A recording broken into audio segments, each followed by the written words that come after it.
তো আজি হ'ল ৰবিবাৰে মানে ঘৰতে আছোঁ। আজি ঘৰত থাকিলে মানে কি কৰোঁ কি নকৰোঁ লাগি যায়, তাকে ভাবি মানে ঘৰত থাকিলে মানে কিবা খাওঁ লাগি যায়। সেয়ে টেমাৰ পৰা খুলি মনে মানে খুৰমা লৈ ল'লোঁ দুগুৰ, আৰু খুৰমা মানে খাইছোঁ মনে আৰু মানে কিবা এটা খাওঁ লাগে ঘৰত থাকিলে। এইফালে দেখিছে এয়া বেহাৰৰে হয়, বটন হয়। তো এইটো থাকিলে মানে ৰাতিপুৱা জকৰা ভাত খাওঁ লাগি যায়, জকৰা ভাতকেইটা খাই।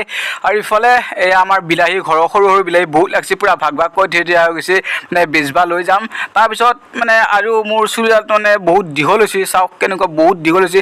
তো চুলিডাল কাটবা যাম বুলি ভাবিলোঁ, পূৰা চুলিডাল কাটবা যাম। টাউনত আহি পালোঁ ইয়াৰ লগত দেৱজিতৰ লগত, মোৰ লগৰে হয় পূৰা। ই মানে হোটেলত মাংস আৰু পৰঠা মোক খুৱাই দিছে পূৰা। ই মানে মোক খোৱা বুলি ক'লোঁ, তো ই মই ৰুটি আৰু পৰঠা পূৰা খুৱাই দিলাম মজাকৈ। তো খাই ল'লোঁ। তাৰপিছত আহিলোঁ চেলুনত চুলিডাল কাটবা লাগি। তো চুলিডাল কাটি আছোঁ। তাৰপিছত চুলি কাটি ৰাস্তাতে দেখা পালোঁ পূৰা গণেশ বাবা ইফালে ছাইডত।